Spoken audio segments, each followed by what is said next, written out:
Good evening. This is the October 11th meeting of the Town of Fairfield Town Plan and Zoning Commission. I'm going to call the meeting to order. First item on the agenda tonight in our executive session under Bills and Communications are the minutes from the September 27th, 2011 meeting. Is there a motion? Move to approve. Thank you. Commissioner Owens, move to approve. Is there a second? I'll second. Okay, Commissioner Barrett has seconded. Are there any additions, deletions, or corrections to the minutes? Commissioner Barrett? I don't have an addition to this. I have a comment about the minutes. Sure. Just to put it on the record, for 2291 Post Road, which we denied, the second, third, fourth reasons are like the technical reasons for denial. I mean, the first one I think is significant. We talk about on-site traffic connection. I think we found the on-site traffic flow unacceptable, and especially on a site with the character and shape of this lot, a narrow lot like that. So I just thought that, it wasn't just undue traffic congestion. I thought the on-site traffic flow was deemed by us, to be, cause some safety issues because of the size of the building and the underground parking. Right. And, again, I would have encouraged them to have offered a shared access and maybe a different way of flowing parking through the lot. But just a comment. It's kind of lost among the technical things. I don't want this to be like we just technical issues. There was other problems with the application. So that's my comment. Did you want any changes? No, I just wanted to Leave it the way it is? I just leave it the way it is. So somewhere on the record, it was noted that not just a few minor things, because I think. Right. It's possible that 2, 3, and 4 could be corrected simply. We don't know that. Some people wouldn't want to see it, but number 1 is not just a simple draw a little different lot line or draw contours and submit it. So. More of a guidance comment given the technical flaws that they put on the record for if there's a future application. Yeah. Thank you. Thank you. Are there any other proposed changes? Are there any proposed changes to the minutes? Yeah. Hearing none, all in favor signify by saying aye. Aye. Opposed, abstentions. Minutes are approved unanimously. Next item, new application to recommend to public hearing, 2221 Cross Highway, Wellington Drive, re-subdivision application of Louise and Darren Antill for 2 lots in a AAA zone. This is a 4-lot parcel from the original Wellington Drive subdivision. It has a very long access off of Cross Highway, hence the 2221 Cross Highway address. It's basically looking to further divide into 2 2-acre parcels, and it does require public hearing by our regulations. Thank you. Is there a motion on this to refer this to public hearing? Public hearing? Thank you, Commissioner Barrett. Is there a second? I'll second. Commissioner Suter has seconded. Any discussion? Before we vote, I'll note that Commissioner Kennelly has joined us, so Attorney Alessi, you're off at this point on the voting. Yeah, because I think first was Commissioner Bellaric. Thank you. Any comment on this item? Hearing none, all in favor of referring 2221 Cross Highway, Wellington Drive to public hearing, signify by saying aye. Aye. Opposed? Abstention? Item carries unanimously. We have one item on old business, 1610-1654 North Benson Road, re-subdivision and special permit application of Mark Papini et al. For 7 lots in an A zone. Our public hearing was September 27, 2011. The expiration date is December 11, 2011. Present was Commissioners Barrett, Jacobs, Kennelly, Leclerc, Owens, Suter, Wagner, Alessi, Parker, and Blair. On a quick overview, Please. was presented at the hearing. First of all, the Town Plan and Zoning Commission denied a similar application on this property on June 14th, 2011. It was also a re-subdivision application for 7 lots in an A zone. The reason for that denial was pursuant to Section 1.1.15 of the subdivision regulations. The applicant has not demonstrated that proper provisions have been made for drainage. Given the steep slope of the property, it has not been demonstrated that the surface and subsurface flows from the proposed streets, dwellings, and lots will be redirected in a manner that will not be detrimental to adjacent properties. There was a new application submitted. The orientation of the lots were essentially the same. The access was essentially the same. There was some extensive descriptions or discussion on what the changes were, and essentially it was to the drainage, excavation drainage proposal. So again, just really quickly, this application, the proposed re-subdivision application consists again of 7 lots for single-family residence on a parcel that's a little over 2 acres in size. Each lot would be serviced by public water and by town the Fairfield sanitary sewers. The individual lot sizes range from 9,444 to 14,346 square feet. In addition to the housing lots, the proposal includes to construct a permanent cul-de-sac access road off of North Benson Road and extension of the town storm sewage system to Nutmeg Lane into the site. Existing houses at 1638 and 1654 on North Benson Road, which would be lots 2 and 3 respectively on the proposed subdivision map, would remain. The other existing resident at 1610 North Benson would be demolished to make way for the new road to the proposed lots and replace with a new home on Lot 1 as designated on the site plan. 4 new residential lots would be created on the east side of the site, again, adjacent to the cul-de-sac that's being constructed. Again, the site plan and engineering report prepared by the Huntington Company provided for stormwater management to minimize surface water runoff, to downgrading properties by use of subsurface infiltrators and detention units. I'm not going to go through the description of that. I'm sure you all listened to the presentation, but it was relatively extensive. There's another portion or part of the application that was discussed briefly at the hearing. There's also a special permit under our Section 24 excavation and fill proposed. And a special permit is included in developing this re-subdivision site. The landscaping and grading will require utilization of approximately 300 cubic yards of fill. Grading plans were submitted as part of this application. Our Section 24.4.1 states that normal excavation for structural foundations and sanitary sewers and related grading or landscaping that exceeds 250 yards would require a special permit for this cut and or fill, which is essentially a fill. It was noted at the hearing that there is also a Section 24.4.2 that states that construction and grading related to subdivision plans approved by the Commission are exempt from this special exception application.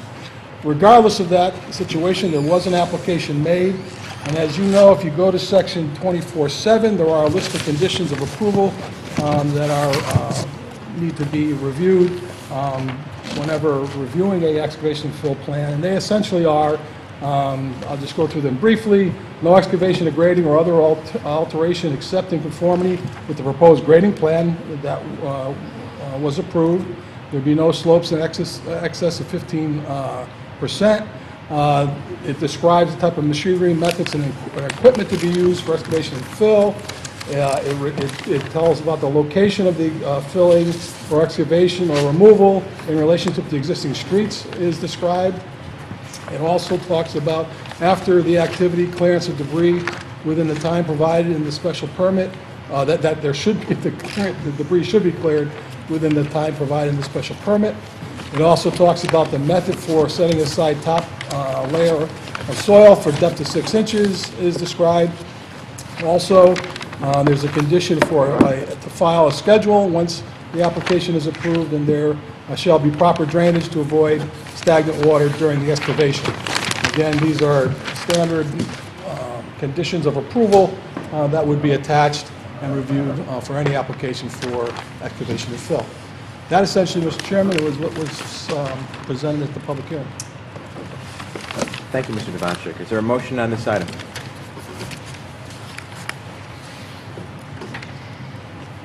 I'll move to approve it. Commissioner Barretts has moved to approve. Is there a second? A second. Thank you. Commissioner Valera seconded. Any discussion?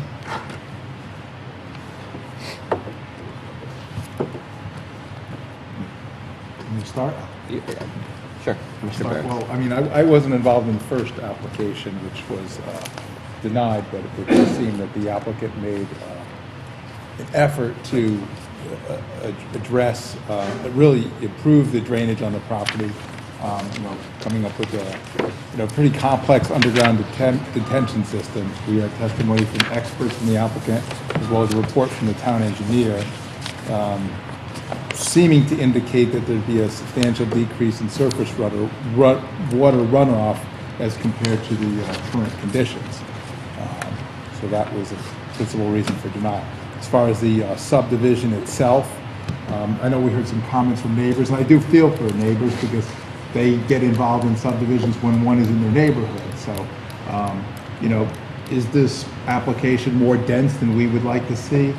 Absolutely. Unfortunately, they live in a quarter-acre zone, and putting 7 lots on 2 acres is not too dense by the only standard that it gets measured by, and that is our zoning regulations for what the lot size and what you can build in the A zone. It's a 9,375 square foot minimum lot side, and they achieved it. So it's denser than I would like, but it's allowed in the zone. As far as the roads too, I think that is a legitimate concern about intersecting roads. They're building a road that intersects a road. There was testimony from the traffic engineer that the sight lines could be achieved. It also, they pointed out that the road does eliminate 2 driveways that actually could be considered safer than the present conditions. So, I don't like 7 houses where there are 3. I personally didn't see any evidence on the record, which would be a reason for denial. I'm sorry, there's one other comment that I would also point out one condition. Did I make the motion to approve? You did. Yeah. The berm height, to function as designed, I think the town engineer recommended that be increased from 12 inches to 18 inches. And Correct. I would note that as a condition for approval.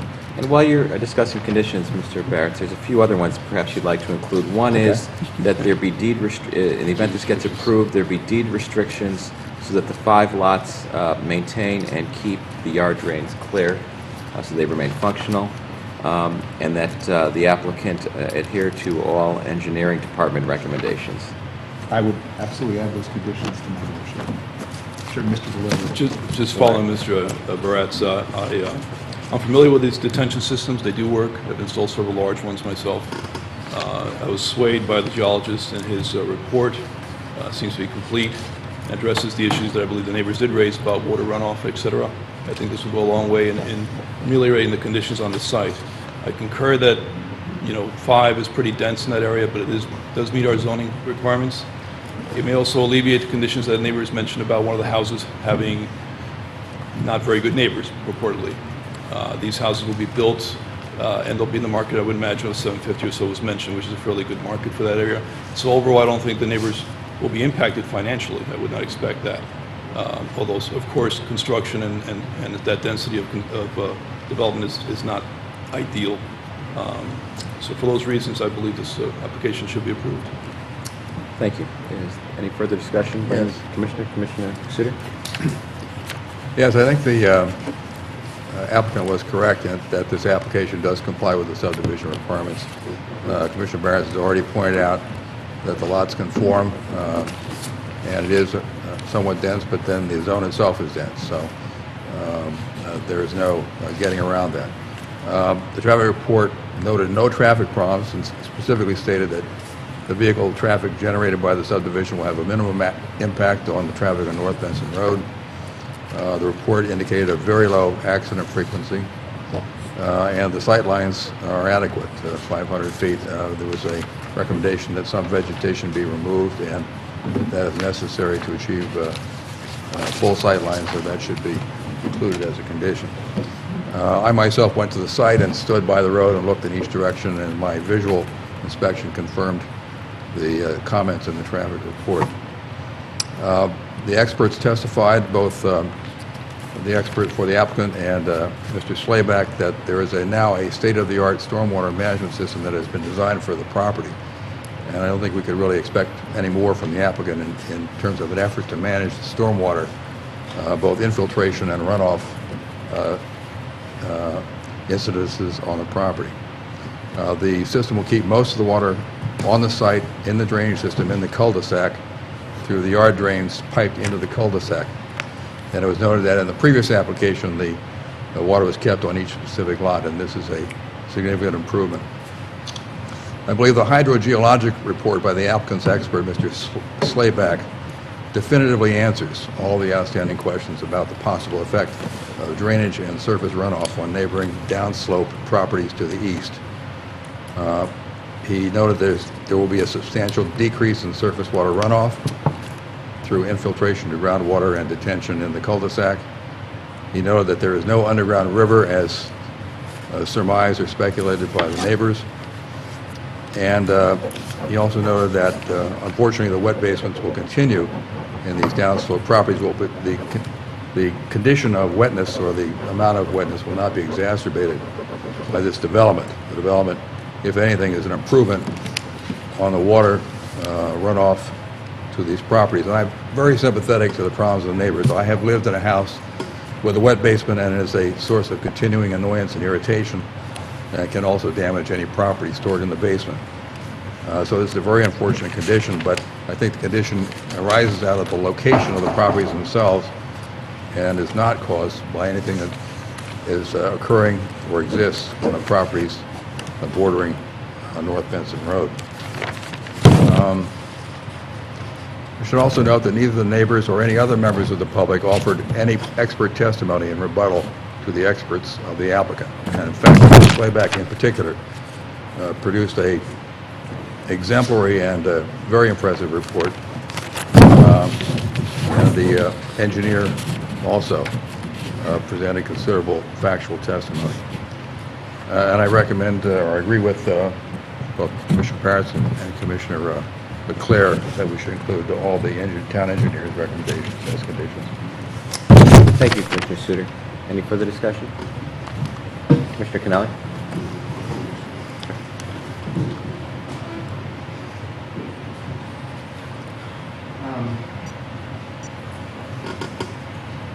In the course of discussions about a subdivision like this, of course, our hands are tied. As a commission, the statute limits what we can do related to subdivision, because the right of homeowners, property owners, to chop up their properties into as small lots as possible, regardless of what's going on around them, is sacrosanct, at least under state law. Now, you heard probably at the start of this discussion how well it fits the zone.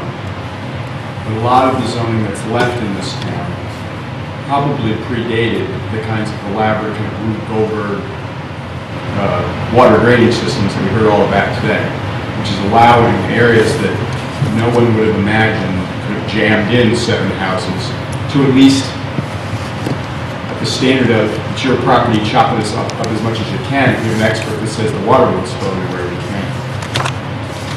My concern continues to be what these subdivisions are as a threat to the health, safety, and welfare of the town of Fairfield, the larger town. Just because the regs say that you could somehow put a skyscraper on your quarter-acre lot, and God knows what else is going on around it, doesn't necessarily make it good for the rest of the town.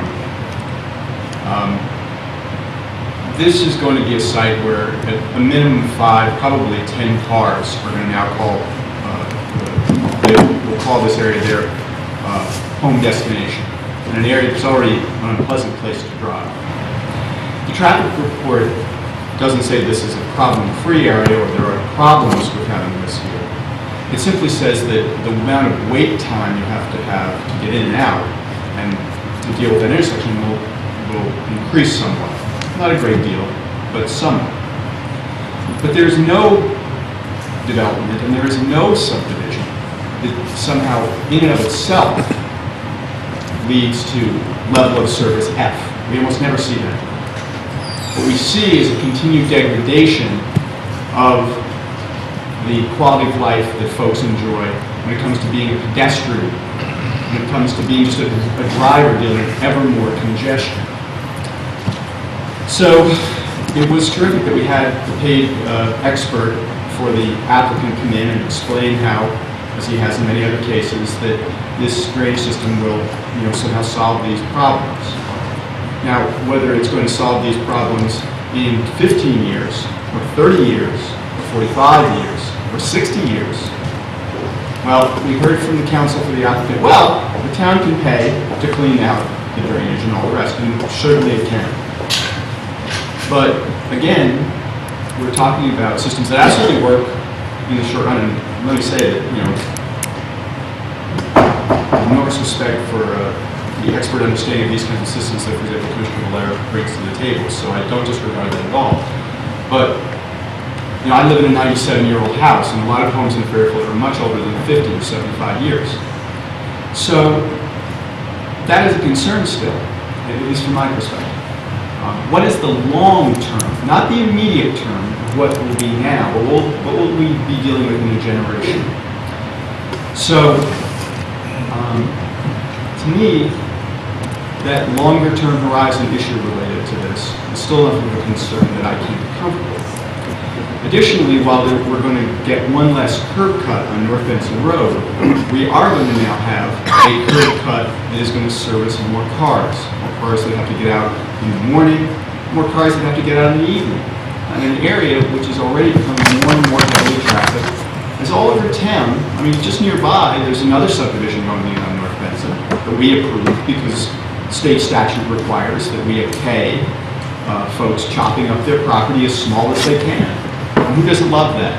People who build it are from one party, people who develop it from another, so it's a wonderful bipartisan issue for most of the case. But I honestly think this endless subdivision is an absolute threat to the health, safety, and welfare of the people of Fairfield. We can't discuss what the impact is on the schools.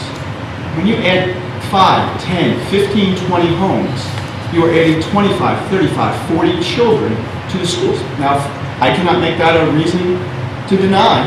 I cannot. The law is clear that it is strictly a matter of what the on-site issues are. For me, I'm still not completely convinced on the drainage, so I'll be voting no.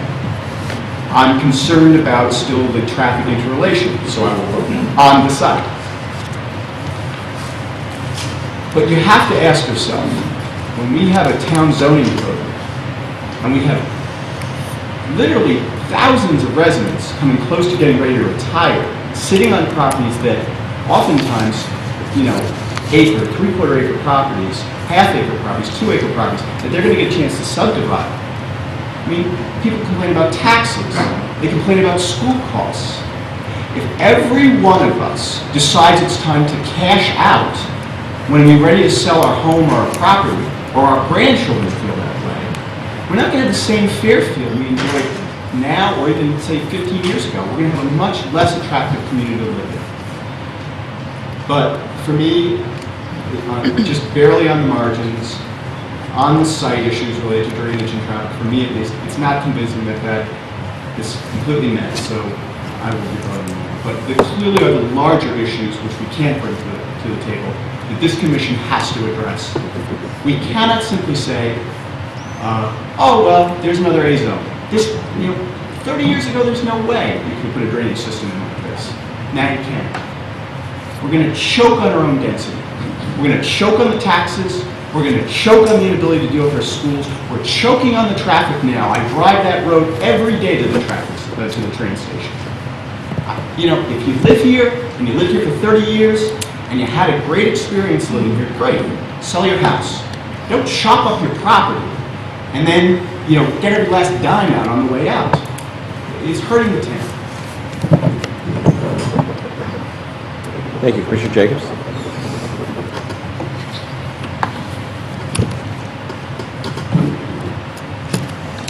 In regards to the drainage issue, we heard from an expert witness, and he spoke very well. But this is not a level playing field. The expert witness was working for someone who's going to make a lot of money on this subdivision. The neighbors aren't going to make any money on this subdivision, blocking a subdivision. They don't have the money to hire an expert witness. If they did, then this commission would decide which expert witness they believe, and that would hold up in court. But the neighbors don't have that. It's not a level playing field. I am still not totally convinced on that. I'll take Mr. Kennelly's comments and take it a step further. This commission has an obligation to review, actually by state law, to review our regulations on a timely manner. And this commission has not done, in my opinion, what it needs to do to be changing our regulations to protect this town and to protect the homeowners who are here now. I would hope that as soon as we can in our next planning meeting, and that we have one, and not wait 8 months between planning meetings, or a year between planning meetings, and go over the same list year after year and not get anything done. That we move forward and actually make some changes in our regulations and help to protect this town. I will not be supporting this application. Thank you. Any further discussion? Commissioner Owens? I agree very much with the principles that Commissioner Kennelly and Commissioner Jacobs have stated tonight. It really upsets me to see these properties turned into many lots with, the potential for more children and more crowding. And as Commissioner Parker pointed out, it somewhat resembles backlot building. People are cutting up their properties and we're allowing them to create these, well, I don't know, these properties that I don't think belong here. And the only problem I see is that there was no expert testimony on the other side. And I really respected the report of Mr. Slayback. I don't know anything about drainage. It's not my area of expertise. So the only expertise I have to go on is this report. And as far as traffic is concerned, boy, it's really bad. Today I went to go look at the marked driveway and I could barely turn where I wanted to turn to go look at it and stand there, and then getting out was a problem. It's really not a safe area in the first place. I probably went at a bad time. I think it was one of the peak times. But still, it's adding 5 more houses and 10 more cars, and it's a problem for me. I'm on the fence as well, but unlike Commissioner Kennelly, I think I'm going to vote for it because I think we have to, even though I don't want to. And I agree that these regulations need to be changed, or our town is just going to become incredibly overcrowded, overpopulated, and a very unpleasant place to live. Thank you, Commissioner Owens. Commissioner Suter? Yeah, I'm sympathetic to Mr. Kennelly's comments about density. And in some ways, it's unfortunate that this subdivision has been brought before us. On the other hand, we are a nation of laws, and our laws permit this kind of application and this kind of subdivision. And it would therefore be unfair to the applicant to deny it simply because we wish it could be otherwise. We could also wish that the whole town was AA or AAA zoning, but it's not. We could also wish the town was still farmland, but it's not. We have our different zones in town, and the duty of any applicant is to comply with the requirements of our regulations, the specific details of our regulations. And I believe that applicant has done that, and I'm going to support the application. Just for the record, I just want to say, I agree with you, you can't demagogue something like this, Mr. Suter, and it's usual, I always bow to your expertise. But I would just say, in this case, for me, the issues I raised, the larger issues, that would be the basis. For me, it's simply a concern about what the long-term impact are to mechanical systems related to drainage. So that's where my opposition officially, and this would be, or that and some related concerns still to my interpretation. But I agree with you. The stars, the fault lies not with in the stars, but within ourselves. We have these concerns. These are things that if we're railing about something, we're railing at ourselves. We're not asking to raise those questions. So I just want to be clear. I agree with you. Thank you, Commissioner Kennelly. Commissioner Barretts? Yeah, I'm in agreement with Mr. Kennelly and Mr. Jacobs about, the need to do something. Mr. Sue makes a good point, I would have said that too. If we want to outlaw subdivisions, let's make the whole town AAA zone. Without a variance, nobody will ever subdivide anything anymore, and that'll pretty much outlaw subdivisions. We actually have the power to do that, but that would be something we would have to do with due deliberation and consideration. The problem with a lot of these, and again, the last time we tried to revisit that a few years ago, so we could do is aggregation and subdivision, whereas you have a bunch of lots that are 15,000 square feet, they can't be subdivided into two, but you take 5 of them to put it together, obviously you could turn 5 into 8 by doing that. We've really not found a way around it. I would, welcome looking into this type of thing, because I agree, it's not good for the town to keep chopping it up like this. That said, without trying to use the word chop it up, the chopping up or the subdividing is governed by our current zoning and subdivision regulations. Also, I understand that, sometimes neighbors or opposition does have experts or testimony. This time they didn't. We do have, the town engineer. The town engineer is an independent party. She looked at it, she had concerns with it, she had several concerns about the regulation, and then she got to a point where she made some additional comments as late as September 21st that were addressed. And she is actually specifically looking out for the O'Sullivan and Seiler property to try to prevent runoff. So, she doesn't have a horse in the race or anything, and that's what we do have. I agree. It's a little easier for when they can pay experts too. Absolutely, and we've seen that. We didn't have it here, and our discretion is really to use the information supplied to us by our staff or the town engineer or any other employee of the town that's believed to be impartial. So I just can't find sufficient evidence to deny it, much as I would like to. I just want to respond to the Vice Chairman. Let me be clear, any kind of frustration I express, it's not expressed to any of my fellow members. In enormous respect, and I don't mean to sandbag you in any way, as you said, enormous respect for Commissioner Valera, for example, his expert understandings of these things. So please let me make that clear. Again, I'm just looking at this kind of in the long run impact. I'm not an expert on drainage, but I do have a relative understanding of how, these older systems, you have to wonder. But at the end of the day, nobody, I think, wants a moratorium on every subdivision.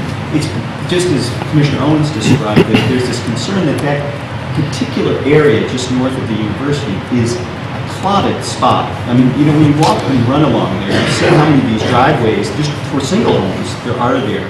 And it's an uncomfortable area. So I want to be clear, I'm not advocating absolute, AAA for everything. But it just is frustrating when you see how the technology here does allow for what might not have been imagined when those zoning choices were made. I agree with the last thing, several things that have been said, but especially the last thing Commissioner Kennelly said is the changes that have come technology-wise that are allowing things we didn't think about before. And that, leads us to have a reason to look at our zoning regulations, since you can do things that we never thought we could do in the 30s when my street, came out of a potato farm or whatever it was. And, many of our neighborhoods were developed, unless you're in one of those houses, the original houses. We all were a subdivision at some point in time, somewhere in our neighborhoods. So I think we do have to look at that as our next step in the planning we've been talking about the last few weeks. The issue I have with this, the problem I have is our hands are somewhat tied, given that the lots comply with our existing zoning regs for setbacks, side yards, all the the rules we have to comply with, coverage, bulk. There's no variances that have been granted here, nothing like that. And our Supreme Court told us in 2007 in the Pansy Road case what we can look at and what we can't look at, after this commission rejected Pansy Road and went up to the Supreme Court and they said, no guys, you can't reject it for the reasons you did, and that's why Pansy Road is there today. That subdivision is there. The problem I have with this is something that we can do under our jurisdiction of the Pansy Road case, and that is, it's an on-site traffic issue. And my concern was going there, and I thank the staff for having the applicant mark the driveway as they did, with the pink stakes and the curb markings. And the traffic expert talked about, I believe, vegetation. I think it was specifically a tree along the road that's within the line of sight. And of all streets to have to look through a tree, North Benson isn't one of the streets that one should have to do that. And I found it challenging, especially this morning when I was there, working on pulling out and having that tree there and trying to visualize that you can't be pulling forward and trying to look around the tree. Next thing you know, you're sitting in the northbound lane trying to look to your right if the car's coming by you from the right because there's the tree and the brush sitting there. That alone is the reason I have to vote no for this. I can't in good faith, let this go in with that vegetation sitting there on North Benson Road. I'm the last guy that wants to have a tree taken down, but we have to worry about on-site traffic issues for the people that are buying these houses, and having to pull out, or having a young driver like a number of us on this commission do, have kids driving now who don't have the judgment of a 50-year-old. You know, that's why we have, you know, to think about these things a little more carefully. So that's my concern while I'm going to vote no, is the on-site traffic issue caused by the vegetation that's proposed to remain on North Benson, located within the line of sight for someone pulling off of that site. Commissioner Suter. Yeah, I would just say that vegetation can and should be removed to maintain the sight lines. I think that was recommended in the traffic report. A tree can be cut down. I don't think that is really a sufficient cause to deny the application. In fact, I'm all for clearing sight lines as far as possible because it is a serious safety factor. So that's my view on that. Any further discussion by any member of the commission? Hearing Mr. Barrett? To our conditions, we wanted to add that the vegetation. Vegetation be removed, yes. Stop sign. Cut that along the curb line. Yep. To maintain the sight line. Does Mark agree with that? Does he second? That all vegetation located within the sight line be removed? Yes. And perhaps replaced with equal diameter vegetation at other locations off of the sight line adjacent to North Benson Road? So if we're going to take a 12-inch tree down, you could put up Just three, so you 4 understand, it's a trees? state highway, so it'd be subject to the state of Connecticut's approval for whatever's going to be replaced there. Right, it's Route 135. Subject to. so- Right. But, yeah. If we're going to be chopping trees down, if we're going to take a 12-inch diameter tree, we ought to either put up a new 12-inch tree out of the sight line or 3 4-inch trees. Or 2 6s. Or 2 6-inch trees, and not,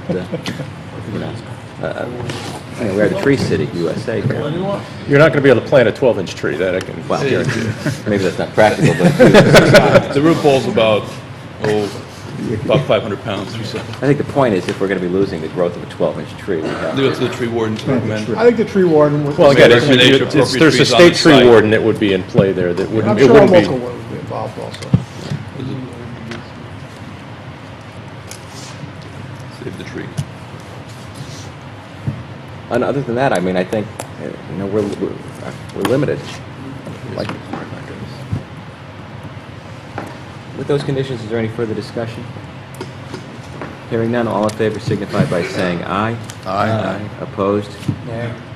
Commissioners Jacobs and Kennelly and Barrett? Oh, I'm What are sorry. you- are you I just voting? left What are my you hand doing? up. I voted aye. That's what I thought. Can we just... That's 5-2 with I was on Jim the and Rich fence. opposed, right? Commissioner Barrett, you voted in the affirmative. I voted in correct? the, I apologize. So the nay vote by Commissioner Jacobs and You Kennelly. got it. The item carries. Next item under compliances, and I should note that we noticed the public hearing to start at 7:30, and we went quicker this evening, so we could take up as many compliances as the commission sees fit and then double back on them later. We have one item on public hearing tonight, specifically the Fairfield prep application. So, is the commission's desire to start with some compliances at this point, or go straight to the public hearing and come back? Why don't we hear the first two we didn't take up last time? I kind of feel bad. That was going to be my. He's getting, yeah. I would agree. Let's do the new one, the older ones, the holdovers, A and B, and come back. And again, I thank you for the staff for the comments provided to us. We do appreciate that.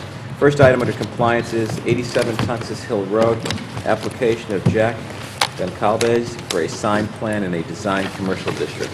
Okay, as Mr. Barrett's noted, your materials for this were sent with the 927 packet. I do have my copies if you need to look at some of the photos. Again, this is a commercial building. It's to the rear of a residential building, so it makes it very difficult for to see this building in the rear. The proposal is a 20-square-foot non-illuminated sign that meets your size requirement for letter height. Because of the parking for the commercial building and the site conditions really make it impractical to achieve a 25-foot setback for the street line. The proposed sign location is 15 feet from the edge of pavement and approximately 5 feet from the property line. And there's a couple of photos of some nearby signs on the same side of the street, a couple doors on either side that are fairly similar in style to what's being proposed here. And I think I included in your packet, again, if you don't have it, is an aerial photo that kind of shows where this building sits in relationship to the street. That's all I have to say. Thank you.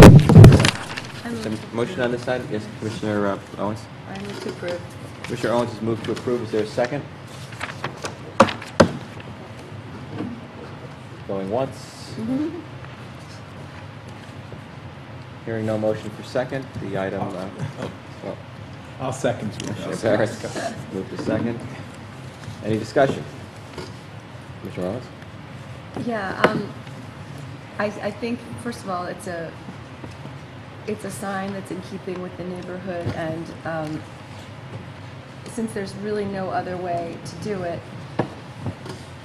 I'm okay with the fact that it doesn't exactly meet our recommendations, our regulations. But yeah, I mean, to me, you know, he's got this business here. It's on a street where there's two very similar signs, and I think it would work out fine. Commissioner Barris? I have a question. I don't believe that this is a ground sign, as it says in the application. It seems more like a pole sign. Isn't that correct by definition, that we should exceed 6 feet in height? Right, the ground sign is, you could, it rose by any other name, but the design requirements are the same for the pole ground sign or and ground pole sign, sign. okay. We actually require, Same distance from the curb. we should update that definition, but now that pole signs are required to have two poles, there really isn't a distinction between a ground sign and a pole sign anymore. Okay. Just the height, really, because this seems to be more than 6 feet tall. Yes, it's 7.5 feet from the 7.5 feet ground. tall. What is maximum or A pole sign is over 6 feet, a ground sign is under 6 feet. That's the only distinction I see. And you're measuring the ground from underneath that raised. Right, how far it goes up in the air. It's about that planter that it will sit in, if approved, is about 3 feet above the parking lot. So in total, it'll be about roughly 10 feet. Other than that clarification, I'm not sure on this. I'd like to hear what some of the other commissioners think about the other signs along this road. This one is in the back, right? The building is in the back. Yes, yeah, there's a picture, if you can see the, Am I correct that the other signs the applicant has indicated on the drawing have been approved versus illegal signage? Have we approved those other signs on the Yes. street, you know? yeah, for the dentist down the street and for the law office a couple doors up. Thank you. Any discussion by any member of the commission? Commissioner Jacobs? What's that? You like signs? I am not thrilled with the sign, but my feeling at this point is the neighborhood over there, the horse is out of the barn, the signs are up. We've changed it from a neighborhood of houses to a neighborhood of commercial buildings. While I'm not thrilled with it, I can be swayed to approve it. Thank you, Commissioner Jacobs. Any further discussion by any member of the commission? I have Yes, just a Commissioner question for Barris. staff. I'm sorry, is it similar in size to the staff, like, there's a law office down there, right? Mm-hmm. Is it similar in size? Yeah, to this that? sign it's 20 square feet. It's not large. How big is the Linda? That's probably 18. Okay, because I am familiar with that sign, I'm just trying to, and I don't think that is too imposing. And it could prove helpful to people looking for the business. Any other comments? Again, part of the size is you also require that they have a minimum letter height of 6 inches, so that kind of makes the size what it is. They could Commissioner always Jacobs? write less. Yeah. Because if you use that technique, you just start writing a real lot, and then you're required to have a huge Right. sign. Well, I don't think identifying 2 tenants is Right. excessive. You can't use that principle Sure it is. of, it needs to be this height, so no matter what they write, the sign needs to be. Well, you can't have it both ways, is all I'm saying. Okay. Any further discussion? Hearing none, all in favor of 87 Tungus Hill Road application of Jack and Calves for a sign plan signify by saying aye. Aye. Opposed? Abstentions? Carries unanimously. Next item, 303 to 425 Huntsville Hill Cutoff, application of Lee Myro for the sale of Christmas trees and design districts. This is a location that if it were lighter out, you could see directly outside our window here. The Myro brothers have been selling Christmas trees for many years at the Dairy Queen location down on the Post Road, and that gets renewed annually administratively, and whenever there's a new location, it comes before this commission. There's a sketch in your plan, the far eastern corner of this lot, back when the restaurant was formerly occupied by a bank. In 1988, the commission approved at one time a Christmas tree sales at that location, but essentially looking for temporary, for the month of December, far easterly corner of the site, directly across the street here. I don't really have much more than that, other than if you don't have your materials from last time, I can pass down what I have. Has permission been denied by Dairy Queen for them to sell there? No, they are going By the to, commission? they're looking for a second location. This will be a second location. Is there a motion on this item? Commissioner Canelli? To approve? To approve. Thank you. Is there a second?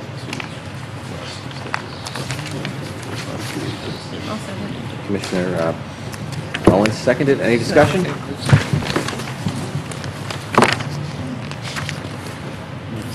Commissioner Jacobs. Commissioner Canelli. There to get oil change, heat in there, so that, it seems like it would be a reasonable place to get some trees. Two different businesses. Hopefully two different businesses. Yeah, exactly. As you drive through, they put the tree on top. And that would be a little, you're right, yeah, that would be a good point. But, Well, change. but I think that, it seems like a reasonable spot for people to get the trees. Commissioner Suter? I couldn't hear what he said. You what? Couldn't hear what Commissioner Canali I said. just said it seems like a reasonable spot for folks who want to purchase trees to get them, and just seem like an area to All I would say about the application is that they claim that their parking lot is hardly ever used. If that's a fact, then I don't see any problem, but it would impact the parking in the area. Yes. It's fairly likely, I agree with that appraisal is reasonable. Commissioner Jacobs?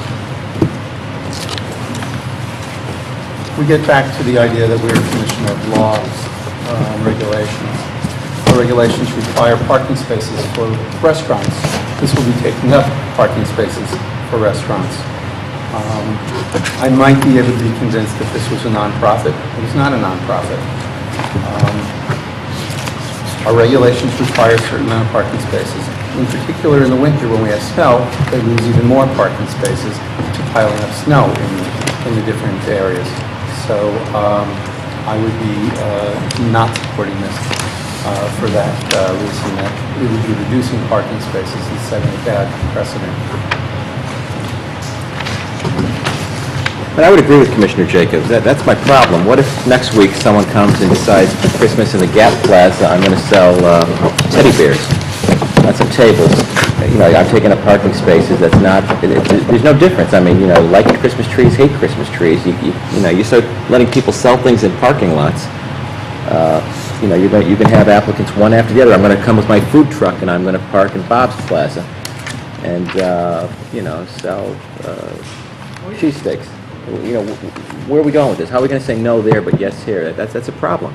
That's why we have parking regs. That's why we have, and then again, you've got garden centers doing the same thing, but at their locations where it's allowed. Commissioner Canelli. Just to answer that, a couple of things. They're going to be selling trees for the first three and a half weeks of December, 3 weeks of December. So the likelihood, is it possible to have, kind of massive snows in December? Yeah, I suppose, but even our terrible winter last year, those snows came after the Christmas holiday. So I don't know that the snow, which is an argument I've sided with Commissioner Jacobs on a number of times where I was concerned about the snow removal. But here, my sense is if you look at the calendar, that's not particularly a big issue. I agree that, you have to be able to say no when you think it's appropriate. But,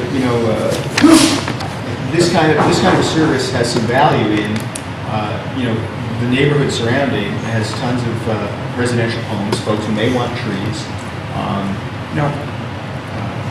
I don't think there's a problem with someone who, wants to, who's looking at a Miro family that's, obviously has done this in the past for many years with no complaint at Dairy Queen. This gives folks on the eastern side of town a chance to, more easily not to drive so far, maybe get access to those trees, or get in their cars and, drive up to Easton or somewhere they don't want to, or something to do that, and maybe just get it locally. But I think we just have to express our discretion, Mr. Chairman, in terms of, if somebody comes with a truck and it's going to cost too many spaces. But I do think that if Chen's felt, for example, that this was going to be it was going to hurt their business during these 3 or 4 weeks, they're not going to be willing to go along with it. Anyone who's been over in that area knows that it isn't a heavy market. It's rare, even on a Friday or Saturday afternoon, you're going to get a really heavy crowd there. TJ Maxx parking lot, those other they're pretty lightly. So, I'm a hardliner on plenty of things, but here, Commissioner Kennelly raises an interesting point to the staff. What gives Mr. Myro the authority to ask us to sell Christmas trees in someone else's parking lot? Well, what I did not include, there is a lengthy letter of permission from the management company that owns the property. It's a lease. It's about 6 pages. I did not include that, but they have a letter of approval in the file. I mean, here's the thing. I mean, I just went off on a fairly, anti-capitalist rant there a few minutes ago. But, I mean, if the business owners of that property honestly thought that they would be better by having the spaces available to sell to, have restaurateurs in there, I'm sure they would do it. That's what I'm saying.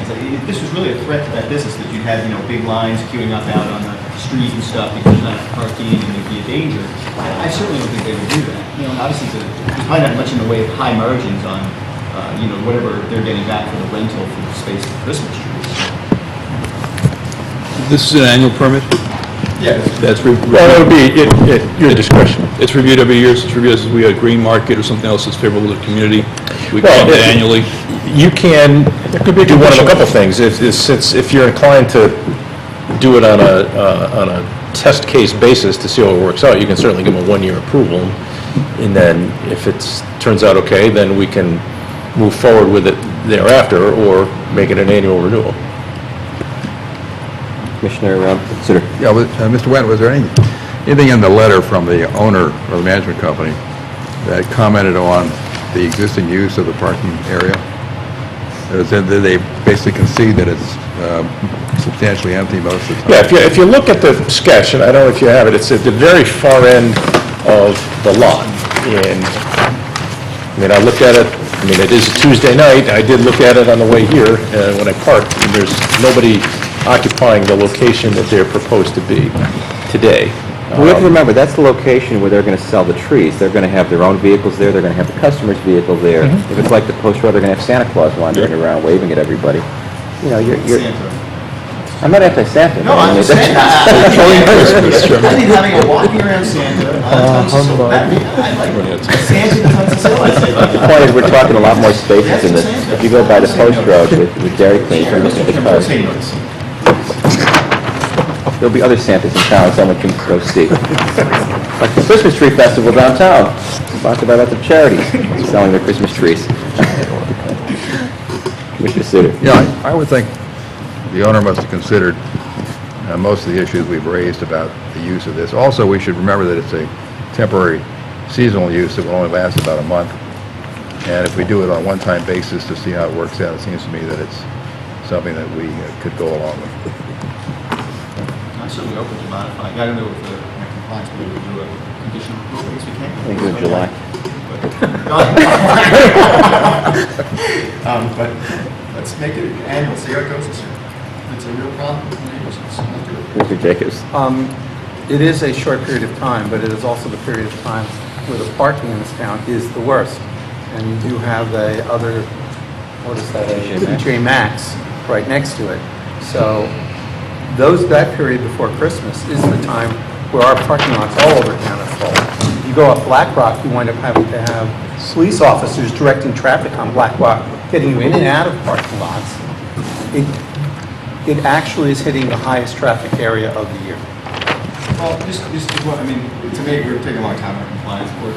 You actually see Joe getting older, so what? but the only thing I'd say is that a lot of that parking, a lot of that direction is for things like people want to go to A&S because that's such that deli is so neat. That's what they go, like that's such a small, the deli's the Italian deli. They have regular bigger shop. That's just further up the Black Rock. Right. Because I've been against a lot of stuff that the adds traffic. My thought with TJ Maxx and with the restaurants is they probably look at this as a positive. This person who might park and get a treat might actually stop to get a bite to eat, might go up to do a little shopping as well. So they probably like the idea of having a way to get to, just start to get us to more down. Last thing, if I may, pretty on my part. The demand for Christmas trees in Fairfield is not inelastic, it's limited. You only get so many, so you're really going to take away from Home Depot or someone else's folks' business. I don't see this really attracting people from the region coming here to get Christmas trees. So I think traffic and so on will just be a wash across the town. And if we do it on a permanent basis, I would certainly suggest that we approve this for 1 year. Commissioner Barrett? Yeah, I'd probably give a vote no. I mean, I liken this, it's a little bit like a farmer's market, a seasonal use where you're selling stuff out of parking lots. I don't know, I like the farmer's market. I somehow, I don't like this so much. I think maybe if it was a not-for-profit, I might feel differently. But it's also, it's we're always trying to, getting new businesses or expansions or special permit on Black Rock Turnpike. This is, adding some traffic and a seasonal business to Black Rock Turnpike at the busiest time of the year. I don't see it. I think there's enough places in town for people to get their trees. Some for-profit, some not-for-profit, and I'm not sure I really support this. The thing is, if this was in the parking lot, say, where the shop rate was, yeah, of course. Up Black Rock Turnpike, yes, the traffic is crazy. But if you come down, one of the things we've been doing, look what we've done just recently, we've signed off on the improvements at that shopping center just down the road. We signed off on some signs for the law offices in that kind of this general area, just to not the other offices and stuff. That part of going this way, going east. That area is actually struggling a bit, financially. I mean, in terms of the commercial stuff, and the traffic and all that. I'm just saying, it's different than being closer to, say, if you're going out towards Stilson and all. There's where I get very nervous about that, or even going further north on 57.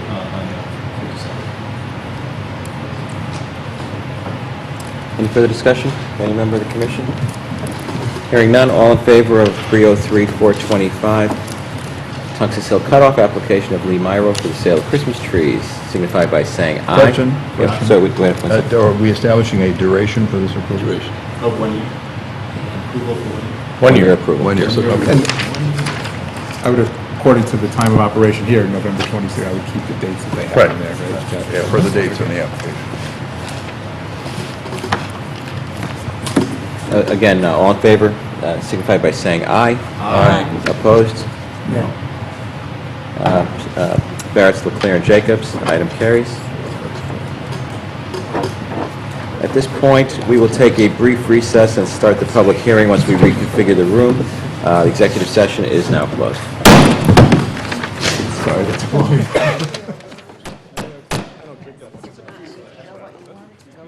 We are back in session. Again, this is the October 11th, 2011 meeting of the Fairfield Town Plan and Zoning Commission.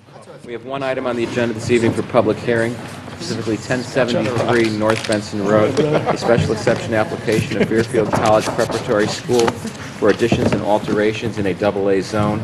And as you know, Fairfield Prep is in a AA zone on North Benson Road under Section 5.1.4 of our rules.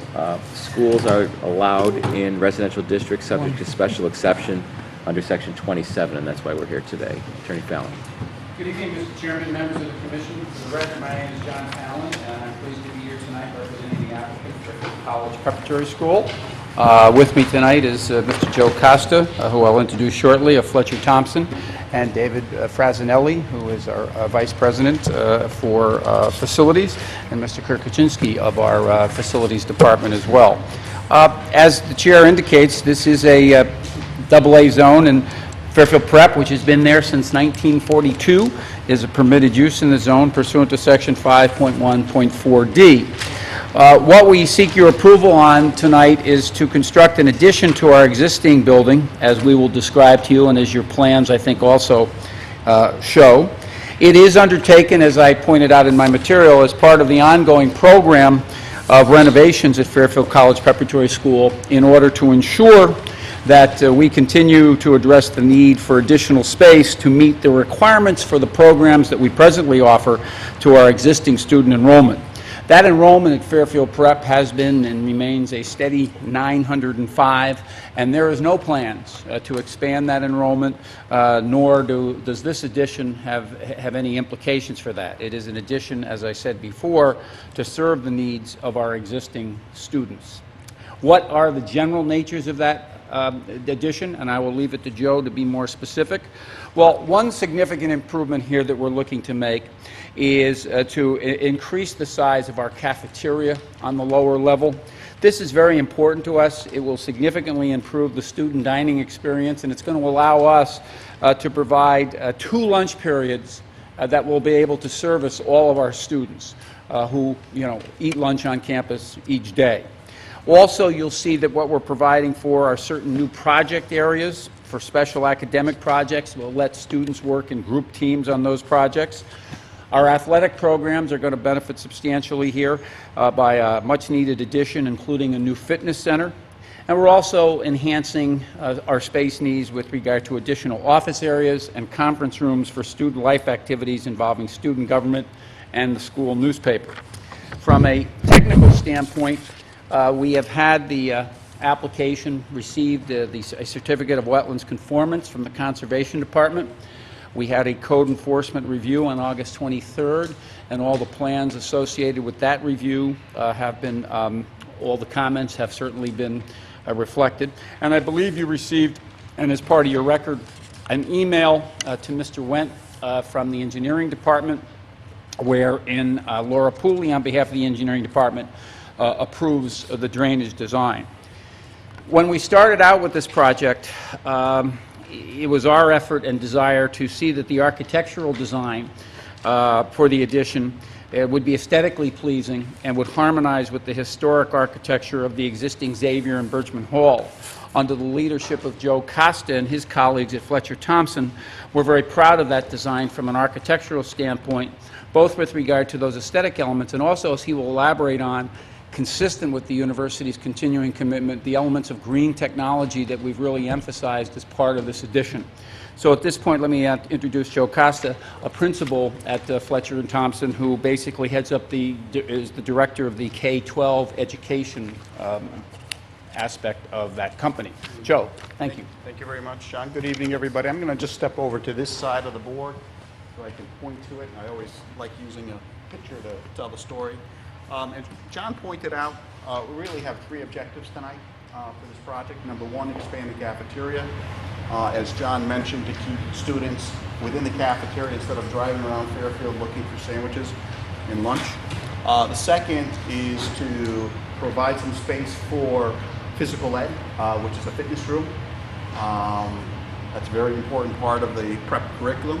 And the third part is to actually improve circulation vertically and horizontally through this building. If you've ever been to the prep, there's a lot of small staircases, small little winding areas to go from one part of the building to the other. Part of this project is actually to create a connection between the south parking lot and the new cafeteria addition. Make it better for students as well as visitors to come to the building and move throughout the facility. This is a partial site plan. North Benson is at the bottom of the sheet. North is this way. We did supply to the commission, I think most of you have the reduced sheet, so you would have, if anybody gives you a place that we brought out. Yeah, this information that you're seeing tonight is not new. These are all in your packet. Anyways, North Benson is here at the bottom. North is this way. The boulevard, also known as Loyola Drive, is here. The courtyard that everybody loves is here. We built Arupe Hall a few years ago to connect Berkman's and Xavier Hall, so we made actually the building joined now. And so part of the objective really, besides to put these new spaces, is actually to preserve some of the great things that you see when you come to the university. That particular courtyard is especially important to the university as well as to prep, because it really becomes kind of an outdoor entrance court for the entire university experience. So one of our challenges, of course, is to build this extra square footage and not adversely impact the architecture that's there. When we designed a Rupi Hall, we were very careful about scale, materials, and the architectural style. What we've done is we've actually taken that as a clue for our new addition, and when you see the drawings a little bit later, you'll see some of that architecture actually revisited and coming back for this addition. So the three parts. The new addition here, which is also partially below grade here along Loyola Drive. We're actually building the fitness center on top of the locker room. And the last piece is a stair that we're actually extending one level and actually inserting within existing footprint a new, more elegant stair device. The other part of our project is also aligning McGinnis Road. So we're doing a little work there to help with grading and sight lines and actually some better safety there. We're also building a small little courtyard. And you'll see some drawings in 3 dimensions. It's kind of hard to understand it in plan, but you'll see in the perspective, it provides a kind of a breakout space for students so that they can have a little relief between the road edge and the building edge. All right, so that's the site plan.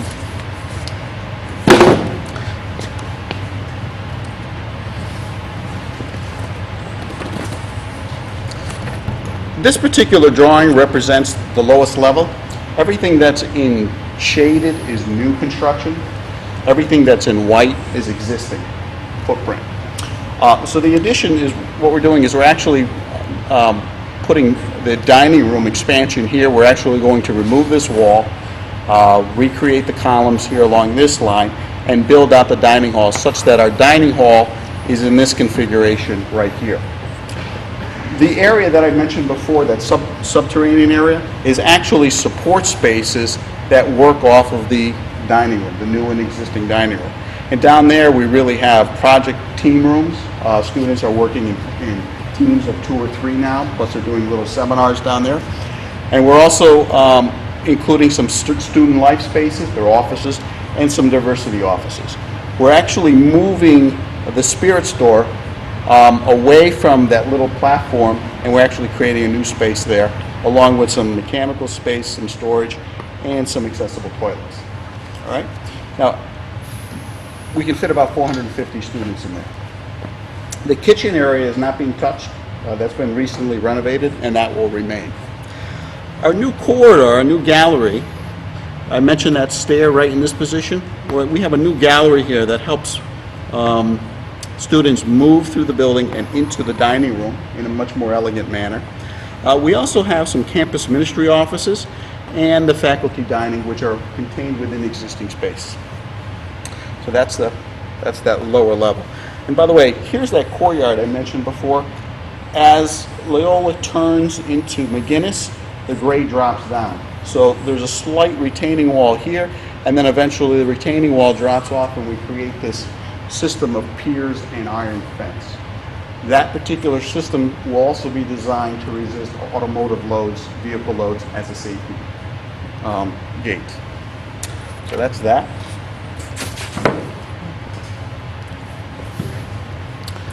Mr. Jacobs has a question. Sure. The new capacity is 50. 450. 450. What is the population? 905. Yeah, total. So there's 2 lunchways. Yeah. We want to keep the boys on campus.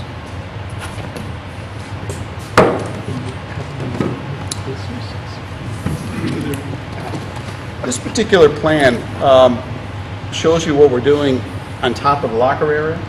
This is the fitness room, or the weight room as we call it.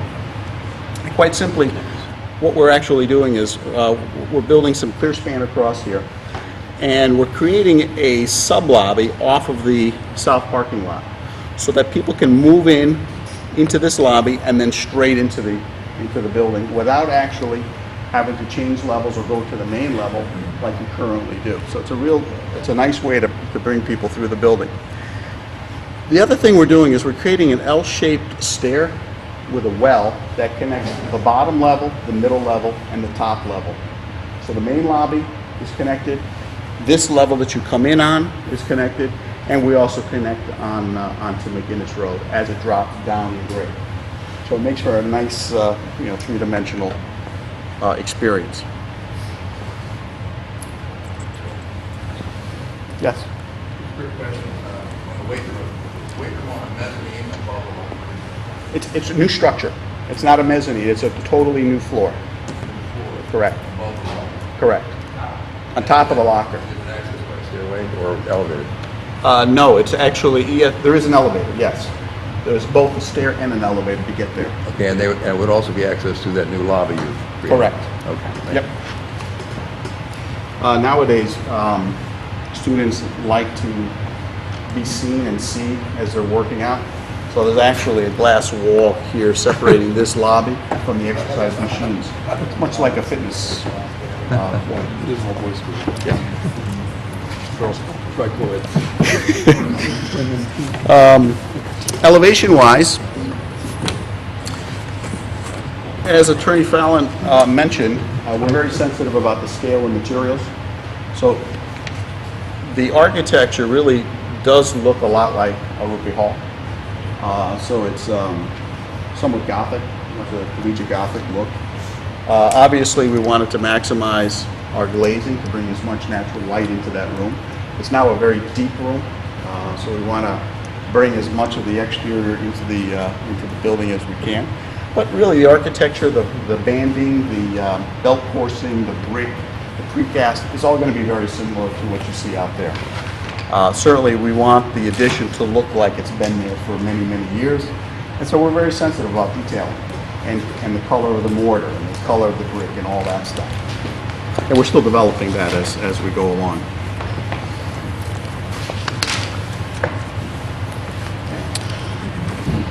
I brought with me a few perspectives. It's always nice to look at a three-dimensional drawing in color. So I'll go through it. Here is the site plan with some shadow lines in it. So you can see that this is the roof of the dining hall. And this is actually the roof, the green roof, the sodded roof of the support spaces that I mentioned before. So conceptually, this green really extends from this point all the way to this point. So it's going to be on level. So we're actually creating an artificial ground plane there to help with that image of Loyola as you come into the building. Moving around the corner, you can see there's a realignment of Prep Alley, as it's called, or McGinnis Lane, and you can see that little courtyard. There's a little three-dimensional image of it, so you can get a sense of what's happening scale-wise. Now, we've chosen to keep the height of the addition equal to the dining hall that's there. We decided not to go an extra story or anything like that, so we tried to keep it in scale with what's there right now in the building. Here is a perspective actually looking from the Quick Center, the Recplex, looking across the street. And so you can see that system of pier, wall, and ironwork that sort of screens the glass facade until it's exposed as you come around the corner. Okay. This particular drawing actually is a photograph of what's there right now and what we're proposing. So this is the stair that I mentioned before, the interconnecting stair that connects all three levels. So right now there is no stair. It's a two-story space here, and this is part of the upper lobby. So we're actually adding a floor on it and connecting all three levels with a very decorative iron stair that wraps all the way around.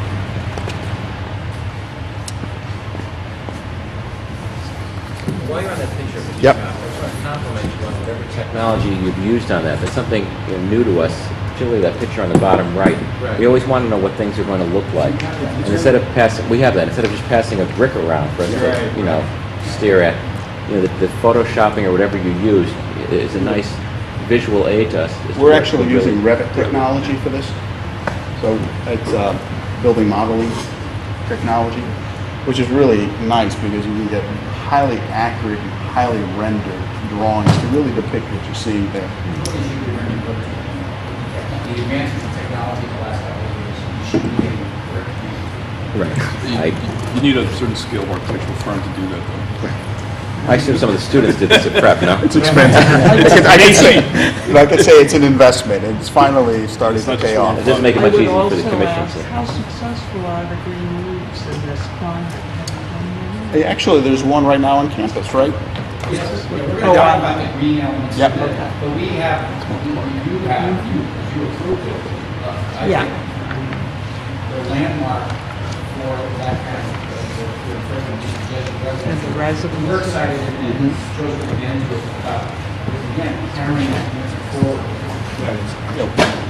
Talk to it in a minute. I'm almost done here. This is the other side. Here is an actual image of that little courtyard we were talking about with the sodded roof. So there's actually a building underneath here, but you'll never know it.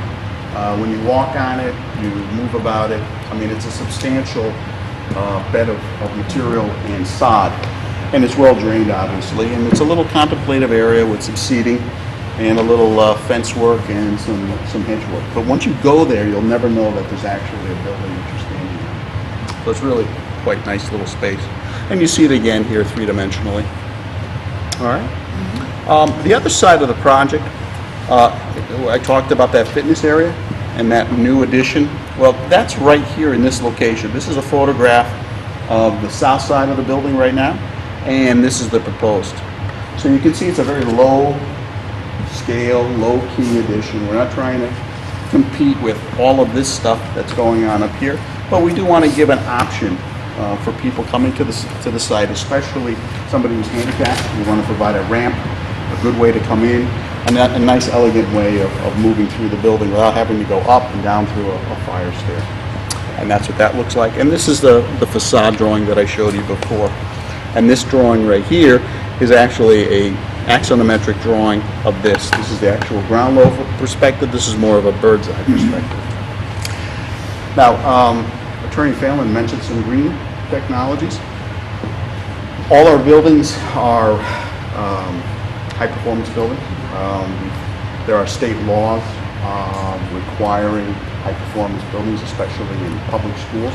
But we decided to bring some of those techniques to this building because it makes for good practice. It's a good way of designing buildings.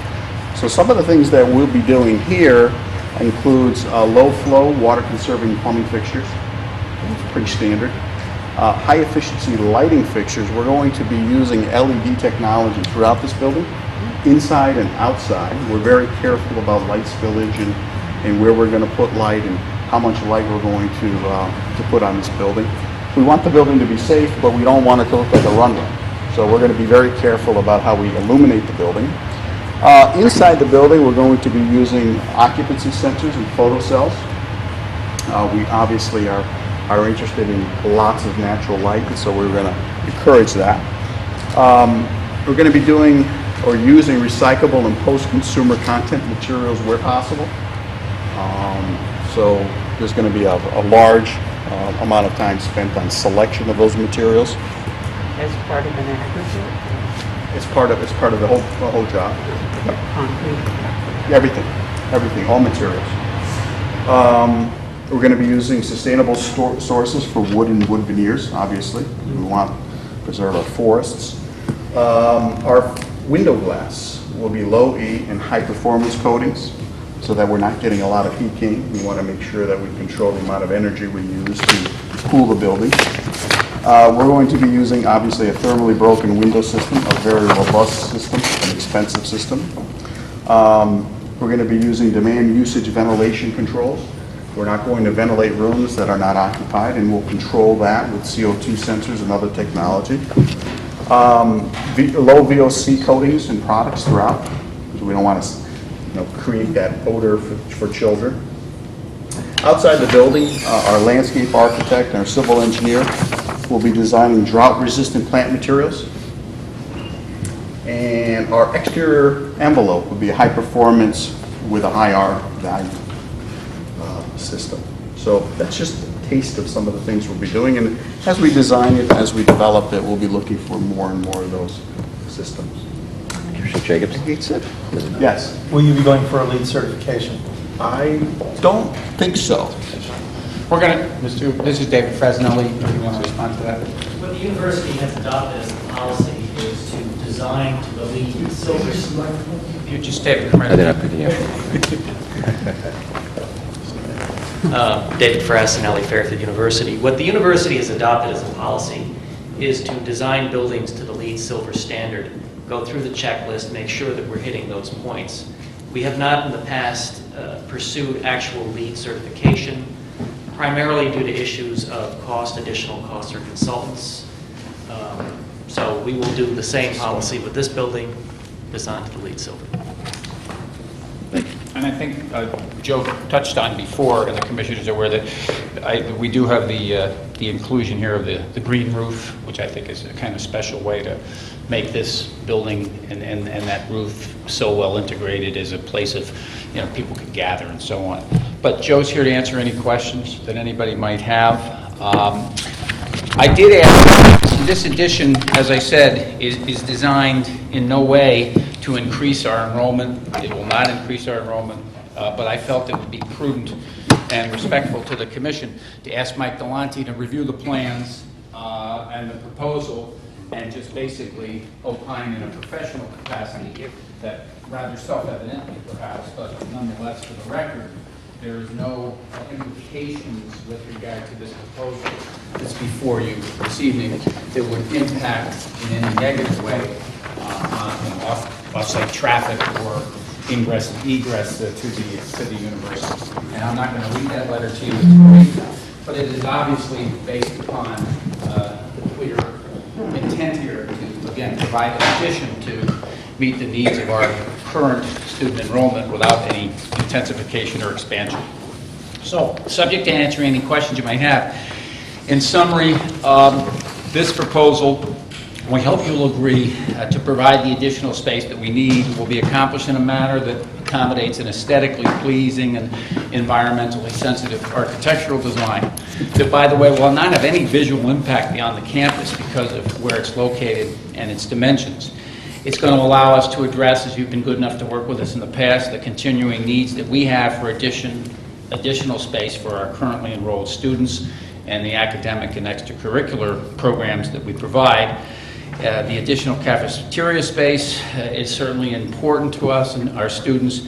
And overall, I think what this is all about is the assurance that we will continue to provide adequate and proper space for the school that is consistent with our ongoing and multi-decade commitment to providing the highest quality educational experience to all who enroll at Fairfield Prep. So we thank you for your consideration of the application and would be pleased to answer any questions that our presentation did not sufficiently address. Thank you. Any questions by any commissioners?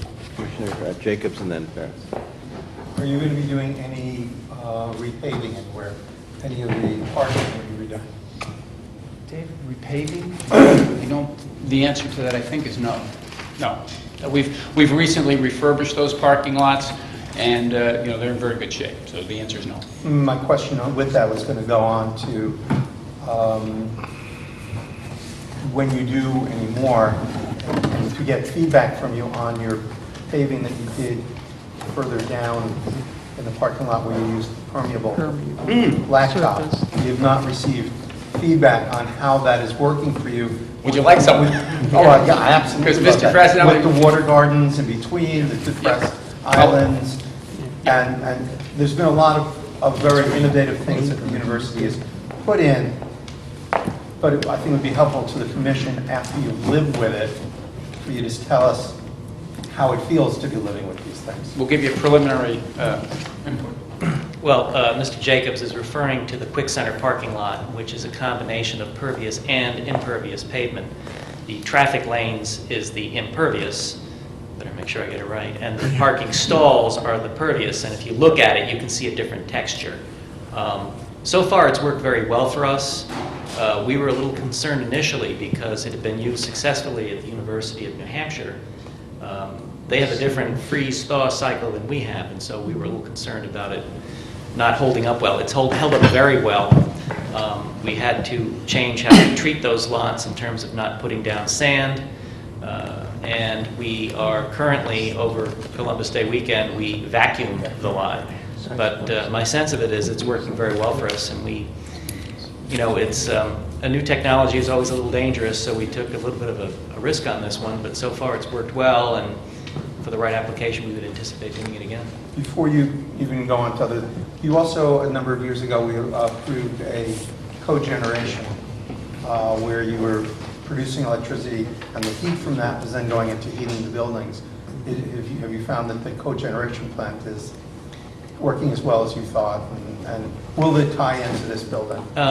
Yes, Fairfield Prep is currently served by that cogeneration facility.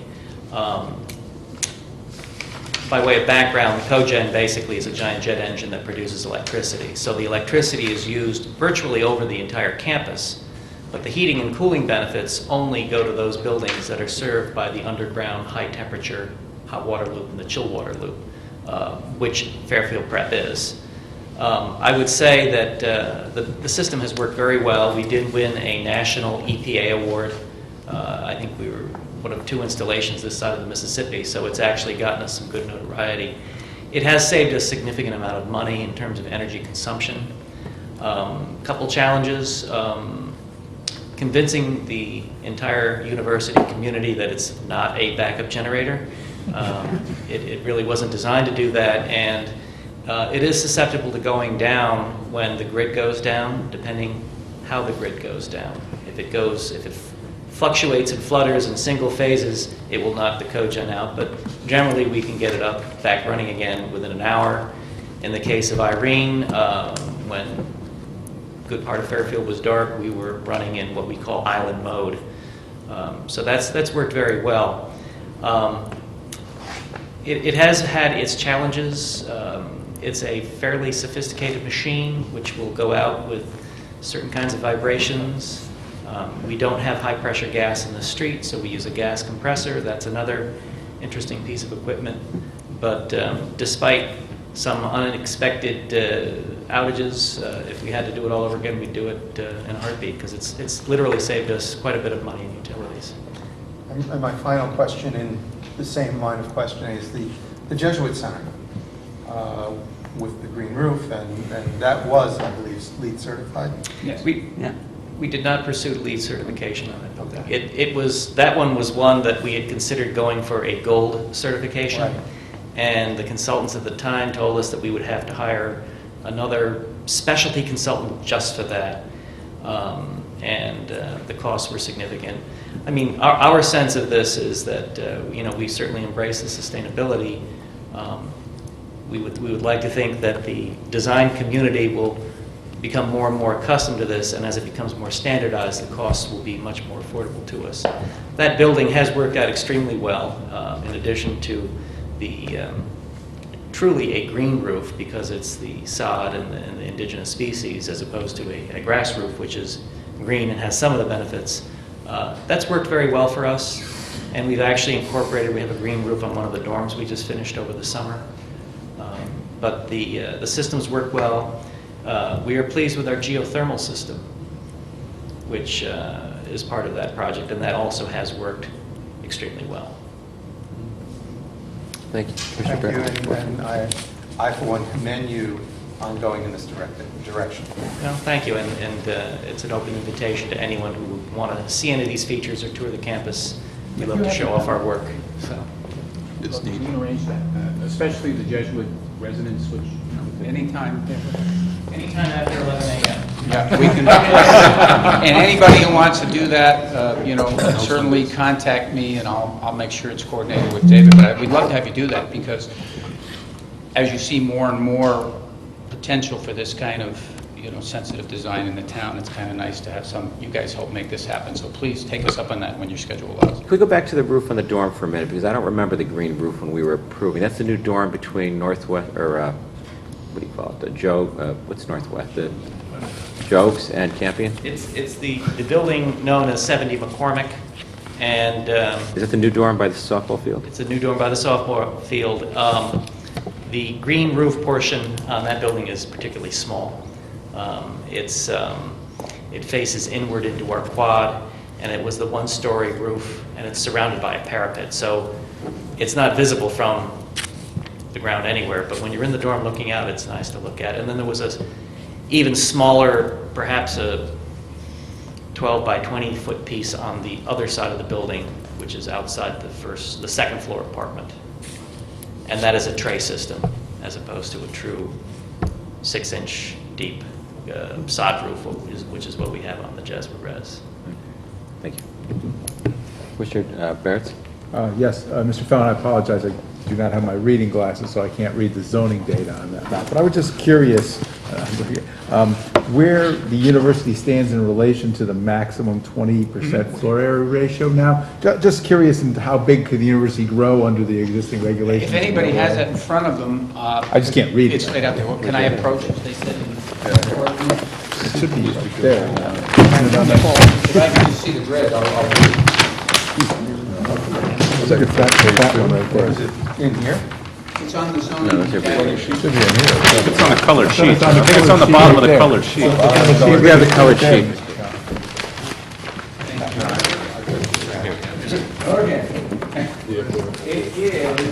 It's on the board. It's on the board. John. It's here. All right, well, somebody read that. You want to read it, Barry, or? What do you want to know? The Just total lot percentage of, coverage? FAR, I What think the it's. existing coverage and FAR are. The existing lot coverage is 8.6%, 8.57. This project pushes it to 8.67. Right. Total floor area, 21.64. This pushes it to 21.79. So 15 is the max coverage, we're at 8.6 with this, and FAR is 30%, and this will take us to 21.7. Okay, 21.7. Okay, I was just wondering theoretically how big could it grow? Not that the residential regulations have that much to do with the college, but just kind of wondering Well, they how. do, I mean, we're always mindful of that, and those of you who remember the history, because there is a history to that, when, perhaps it relates a little bit to the earlier conversation in work session, but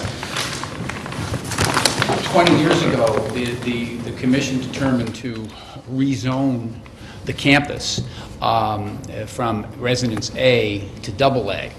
And we did not oppose that at the time, because we had no intention, desire to be in the real estate business. But one thing we did have a concern about was the diminution in the capacity by way of FAR and coverage.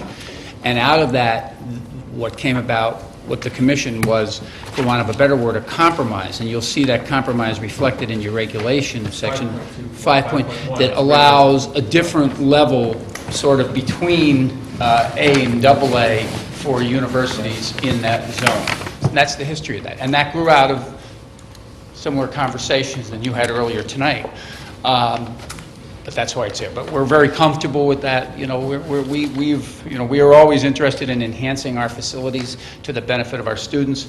But at the same time, we know, as I've said many times to this commission, that our success and our prospering academically and in terms of our reputation has been based upon a real commitment to maintaining a character and size of the university that allows us to do the things we want to do academically. So we don't have huge growth plans. Any further questions by any member of the commission? Hearing none, we'll now go to public comment. Is there any member of the public who would like to comment on this application? Hearing none, Mr. Fallon, any? I thank you for your attention. Thank you. This closes the public hearing on application of Fairfield Prep 1073 North Benson Road. Given the early hour, if anyone's interested, we can reconfigure and go back into executive session. I think we will do that in a just wait couple for of a second, minutes. I'll just have to change the Yep. tape. We'll take a brief recess while we reconfigure the room. Okay. We're back in session. Again, this is the Fairfield Town Plan and Zoning Commission, October 11th, 2011. We concluded the public hearing portion of the meeting rather, and we are back to executive session. We've done 2 of our 7 compliances. Next item on the agenda, 636 Kings Highway, application of Geraldine Katz to establish a veterinary use in a portion of an existing building in a designed commercial district. Okay. If you know where I think it's called King's Corner or whatever shopping center that I just refer to it as Town Fair Tire Shopping Center on Kings Highway. Immediately adjacent to that building, if you're looking at the center to the left, is a 2-story commercial building. This applicant is seeking to use a portion of the upper floor, which is proximate to the parking lot, the access, the parking for this site up at Berwick Avenue, and it's kind of into a slope. So the first level is at ground floor, and the second level is at ground floor at the back of the building. About half of the second floor for a veterinarian facility devoted solely for cats. You may recall the same applicant made a similar application on Tungus Hill Road a couple meetings ago. I guess something has transpired in that negotiation, so she's now looking at this location in the alternative. Thank you. Is there a motion on this? Motion to approve. Thank you, Commissioner Pinelli. Is there a second? Second. Commissioner Jacobs has seconded. And again, Commissioner Valera is on for this. Any discussion? Yeah, Commissioner just Jacobs? some questions for staff. Any change in parking needs? No, there's none. Does it meet all of our other regulations? Yes. Are they looking for signage on this yet? There's an existing sign, thankfully, at this location that they can take advantage of. Any other questions? Commissioner Sutter. Yeah, I would just observe that in terms of the nature of the use, the regulations talk about veterinary hospitals, don't specifically talk about veterinary clinics, but I would think that definition would be subsumed or included under a veterinary hospital. So this is certainly, I think, a permitted use. I would agree. Any other discussion by any member of the commission? Hearing none, all in favor? 636 Kings Highway, application of Geraldine Katz to establish a veterinary use in a portion of an existing building, signify by saying aye. Aye. Opposed? Abstentions? Item carries unanimously. Next item, 95 Reef Road, application of Bruce Becker for expansion of existing parking in the Center Design District. Okay, this is a two-story office building immediately adjacent to Sherman Green on Reef Road. And the applicant, who has his office at this location, has a prospective medical tenant on the first floor, which does require the need for 2 additional parking spaces. So what this application is for isn't necessarily for the change of use, but it's for to reconfigure and add 2 parking spaces to the site. And the way they're proposing to do that is reconfiguring the existing handicap space to allow an additional space in that row adjacent to the building. But they're also seeking a tandem space to the rear, which would be designated an employee space. They had an alternative layout they were considering with adding another space farther forward of the ADA or the handicap space, but there's some significant landscaping there. They're trying to reduce the impact on the existing landscaping, so they want to make a pitch to have the tandem space in the back, which would be designated as an employee space. It's not, as I note in my the staff notes, it's not unprecedented. We have several locations where the commission has deemed this to be suitable, but there is a provision in the regs that does allow you to exercise that discretion. So you would need to do that pursuant to section 28.11.2 should you be inclined to agree with this layout. Can I ask you one question before we take a, let's have a motion first. Is there a motion to approve? Motion to approve. Commissioner Pinelli's moved. Is there a second? Commissioner Valera? The plans they've submitted indicate there's an existing house that's going to be demolished for this?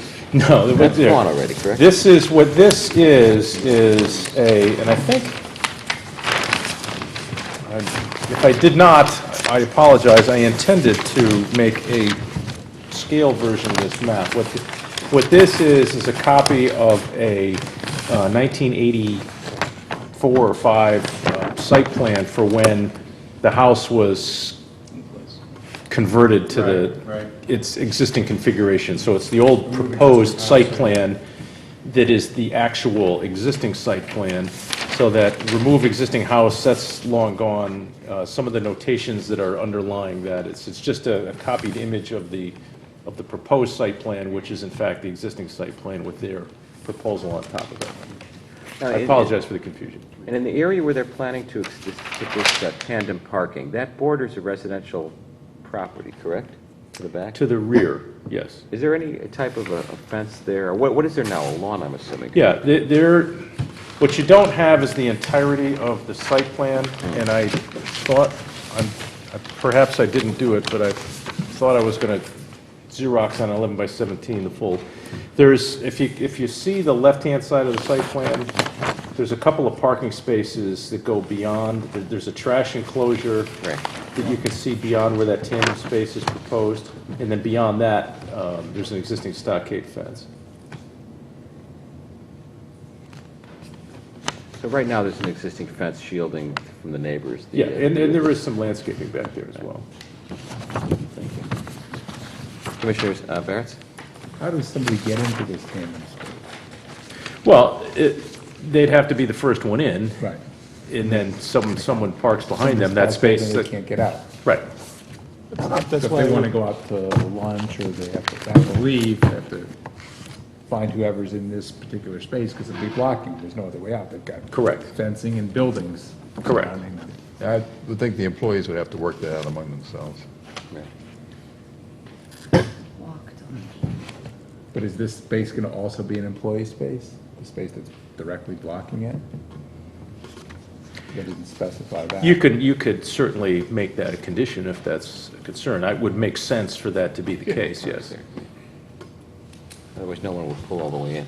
If you're the patient, you'll park in the back one. Yeah. And eliminate the whole point of, yeah. That's right. There aren't any fire code issues with the vehicle parking that close to a building? No, there's no exit door there that would be blocked, so no.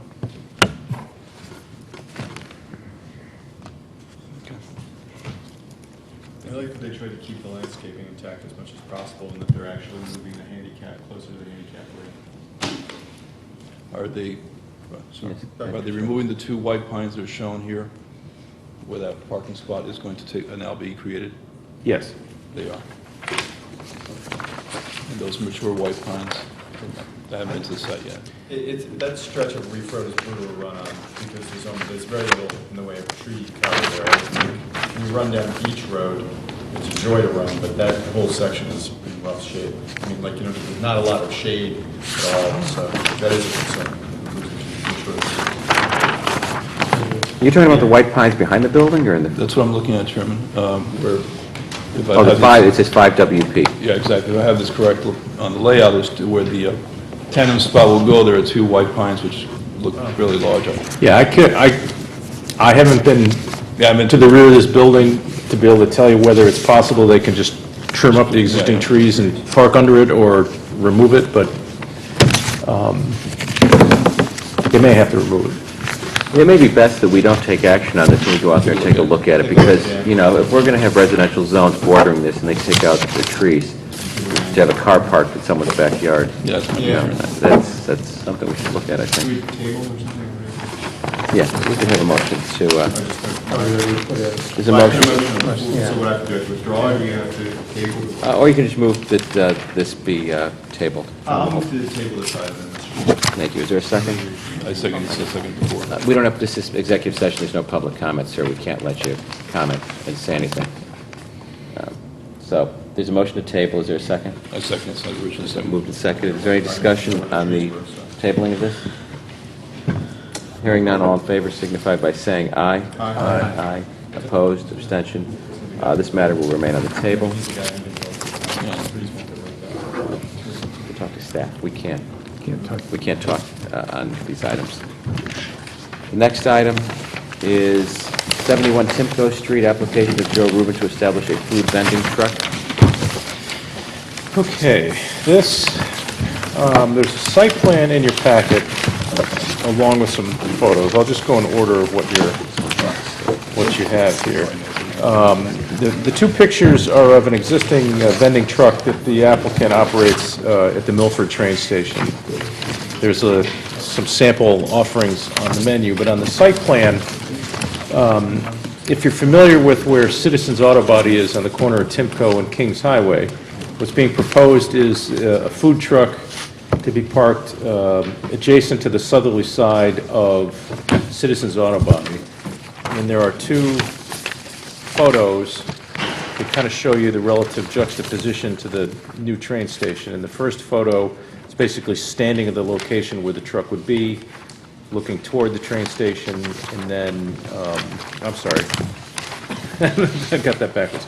The first photo is from the train station looking at the building.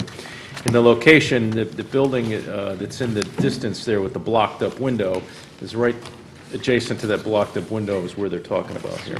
It's not a parking space now, so it would not be occupying an existing parking space, although there is a through traffic lane in the parking lot there.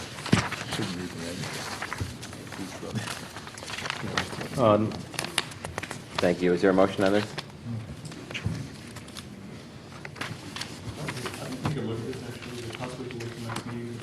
Absolutely. If there's no motion. Does anyone wish to make a motion to consider this at this time?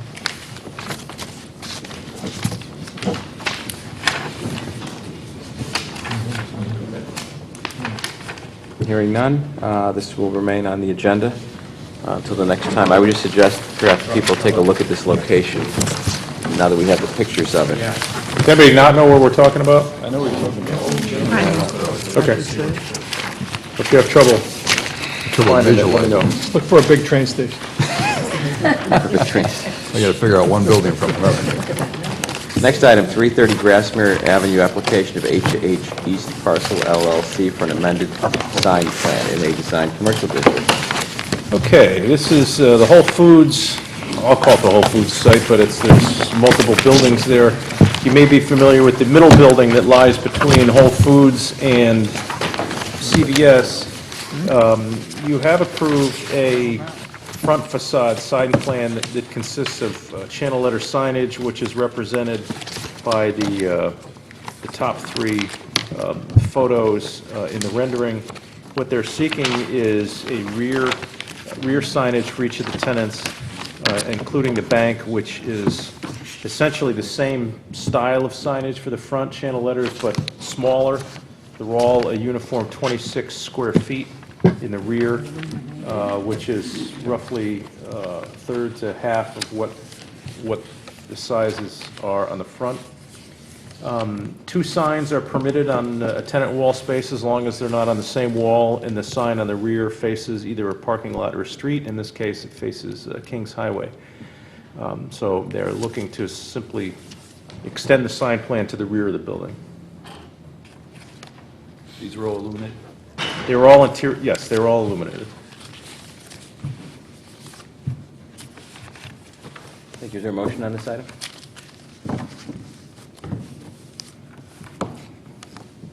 I'll move to approve. Commissioner Kratz has moved to approve. I'll second. Commissioner Suter has seconded. Is there any discussion? I'll talk. Commissioner Suter, I'm sorry. I didn't see it. I visited the location actually yesterday, and I think the developer's done a very nice job with the site, the existing signage. What there is of it, actually only the Petco sign is up now in the front, is attractive and proportional, and the signage on the rear is smaller than the signage on the front. And it seems to me that since it faces both the highway and the railroad tracks, that it should not be any kind of a problem for the town or the neighbors or anybody else.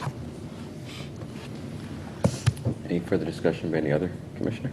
Commissioner Jacobs? I think this developer has finally figured out what this commission is looking for. After we went through numerous problems with the first go-around on the large signs, I think these will more appropriately fit, and I have no problem supporting you at this time. Thank you. Commissioner Barrett? Yeah, I usually defer to Mr. Jacobs on all things signs. Signs are. Yeah, I don't really have issues with it. I'm just even wondering, looking at the back of the building, which looks worse, the blank back of the building or with the sign? It's not particularly attractive back there, I don't think, but I suppose if it's allowed under our regulations to have two of these wall signs, I don't really see an issue.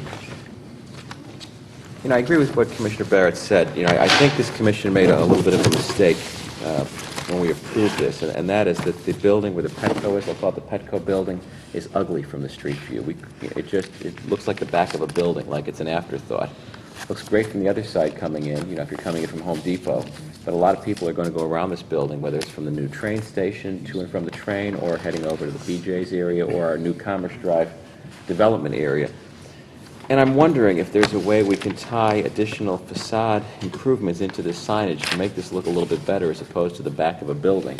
As part of this is almost a gateway to a new area. We've just approved massive design changes and zoning changes at the train station.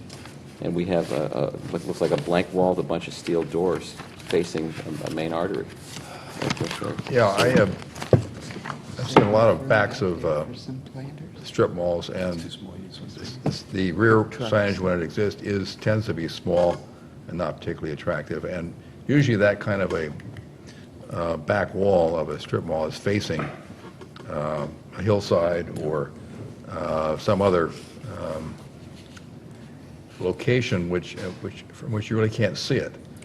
Here it just happens that the way the site is laid out, building number one, or in which the strip stores are located, has a back which of necessity, because of its location on the site, does face the highway and does face the railroad tracks. I think in the application it said that the signs were simply for marking location and not particularly for attracting or designed to attract or impress customers.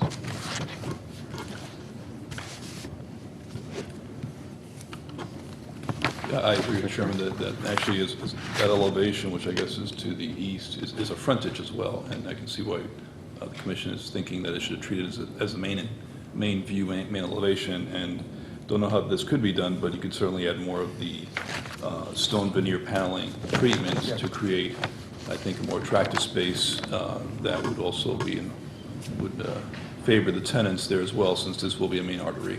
I don't know how the commission can do that, but certainly architecturally, the elevation does need some treatment.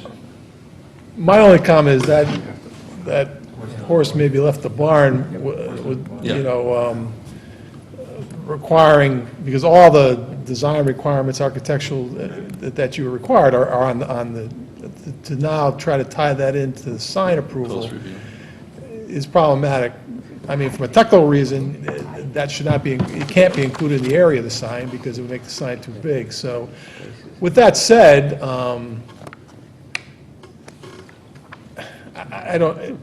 it's like, you could ask as part of your action on this that some type of improvement be considered along with the signage to break up the facade in the back. I just don't know if they just outright say, no, we don't think it's a great idea, we're not going to do it.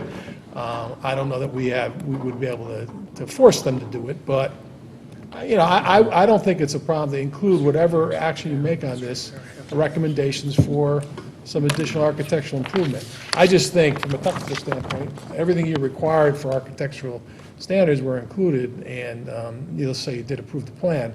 So to now try to attach it to the sign application is a little problematic. But with that said, I don't think it's not a problem to ask. Yeah, I just don't think the signs are appropriate given the facade design of the building.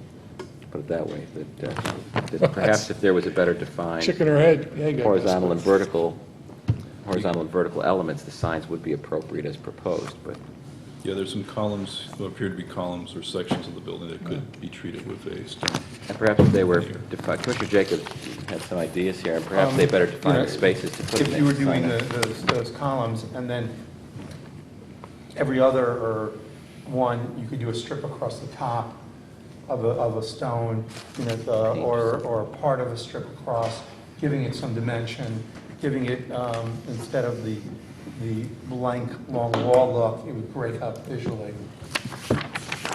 They've actually painted this, the horizontal, it's not depicted on this rendering, but if you look at it, there's a, I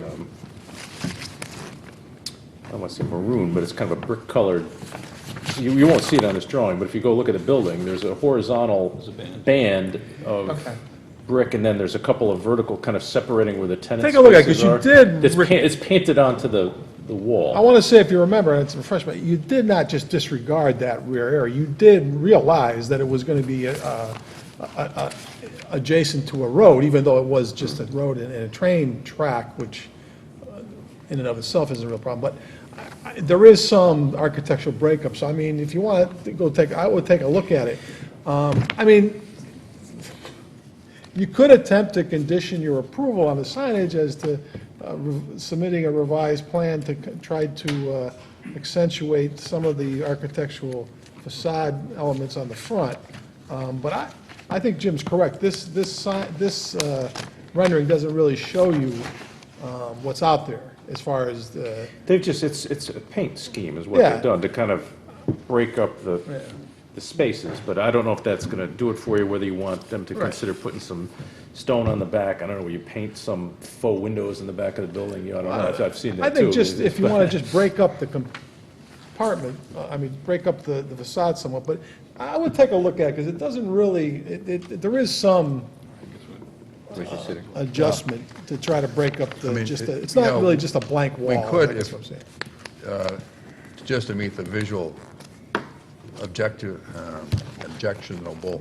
qualities of the rear of the storefront, I mean, theoretically, request that they put up like a 6-foot stockade fence, but I don't think we can do No, that you don't legally have fence. because we've already approved their application and all the fencing and borders have been approved. Now, the fencing actually there is not, is pretty attractive. That runs, if you've been there, it runs along the grade change. Isn't it a wire fence? You got Not a street solid trees you're fence. gonna grow Yeah, into. it's a black, it's not too bad. I mean, that's my comment. We have to go down there anyways to look at the proposed location. There's or not, that right, shed I mean, around there's the only, corner. none of these tenants are even close to being occupying this building. So you have some time. So there's no time urgency here. When is Petco opening? I need to get the dog food. I don't think they've even poured the cement floor in the space. That is priced down at the... Was there a motion made on this one? My other comment on this is, I never even noticed the back of the building, if anything was painted on it, and I do go there on a regular I basis. drive by every day. Let's take a look. Me too. Go by fast, that's why. Do the movements, Walk by it, Rich. Do the movements and their secondaries want to withdraw? Or we'd have to table it then officially. Somebody would have to move the table. Somebody moved to approve it already. I move to table. Is there a second? Second.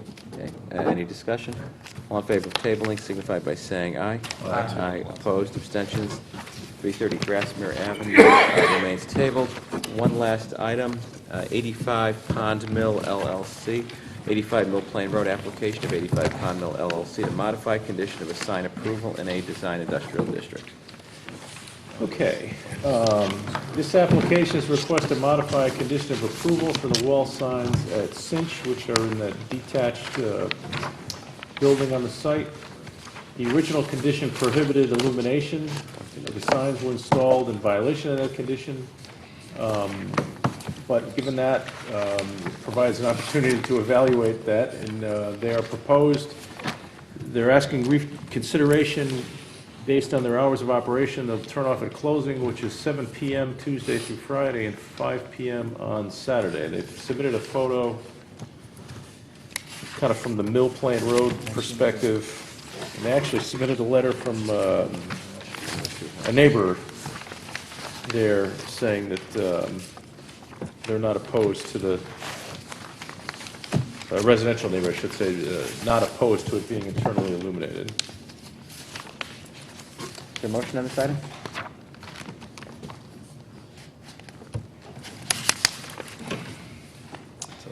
Hearing none, it will carry over to the next agenda. Does anyone have a motion that we consider any other items that we may have heard a public hearing? If not, we will stand adjourned. After the motion. Well, I was going to adjourn anyways. Hearing no motion, we will stand adjourned. Can I just, before you do that, Mr. Chairman, on the last item, there was no motion. As I understand, talking with the owner of the property, they've actually had the signs turned off. I don't know if you want them to turn it on so you have a chance to see it, or have it, leave it off. I would suggest that they turn it on so we can see what it looks like illuminated, I suppose, unless this commission says we said no, we mean no, don't be lighting it up. The neighbors said it's not bothering you, you can barely see it in the picture, it's the first house. I mean, the point this well made is they're over during the summertime. They're closed. So, yeah, let them turn it on. When do you folks want to turn it on? Every night for the next 2 weeks? I don't know Or if you've just seen one it on, but it's been my understanding since we brought it to their attention that it's not been on, so I don't know if you've actually seen it. Jerry's seen it, he shot me a picture of it, but that, I don't know if anybody else has seen it. Why don't we, Well, let it on until the next meeting? I think it's a good idea to see it on before we, over the weekend. Maybe just designate Why don't we a ask, let's not have them particular leave it night out or for a 2 couple weeks, then we're nights. just encouraging what we told them exactly not to do. So what do you want to do? Why don't we just have the light on perhaps Friday, Saturday, and Sunday? Right. Weekends? 1 day or 2 days. This coming This week? Friday, Saturday, and Sunday, the weekend. we Let can them maybe make point it- to see it, yeah.